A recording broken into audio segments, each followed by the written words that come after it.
Hi అండి అందరికీ. అందరు బాగున్నారు కదా. ఈరోజు స్పెషల్గా ఏమైనా చేసుకుందామా? వామాకుతో ట్రై చేసామండి. వాము లేకపోయినా సరే వామాకుతో కూడా చక్రాలు చేసుకోవచ్చు.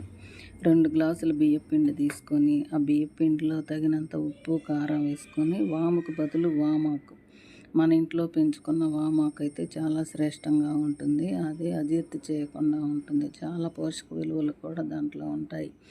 మన ఇంటి దగ్గర పెంచుకున్న వామాకు 2 కొమ్మలు తుంచుకొని అవి 10 ఆకులు అట్లా కడుక్కొని చిన్న చిన్న ముక్కలు కట్ చేసుకొని బియ్యపిండిలో కలుపుకోవాలండి. బియ్యపిండిలో కలుపుకొని ఉప్పు కారం తగినంత వేసుకొని చక్రాల్లాగా ఉత్తుకోవటమేనండి. అలా ఉత్తుకోవటం వల్ల మనకి మంచి క్రిస్పీగా వామాకు కూడా అక్కడక్కడ కనపడుతుంది చూసారా, గ్రీన్ కలర్లో అట్లా వస్తాయండి. ఇట్లా వామాకుతో చేసుకోవటం వల్ల సూపర్ టేస్టీగా ఉంటాయి. క్రిస్పీగా మనకి చక్రాలు రెడీ అయిపోయాయండి.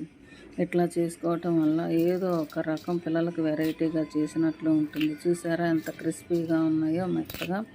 ఇట్లా చేసుకోవటం వల్ల చాలా టేస్టీగా ఆరోగ్యకరంగా మన సొంత చేతులతో మనం చేసుకుంటే మన ఇంట్లో రెడీ చేసి పిల్లలకు పెట్టినట్లయితే చాలా ఇష్టంగా తింటారు. కుటుంబ సభ్యులకు కూడా ఆరోగ్యంగా ఉంటారు.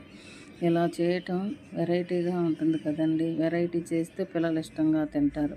ప్లీజ్ లైక్, షేర్, సబ్స్క్రైబ్ అండి. ప్లీజ్ అండి.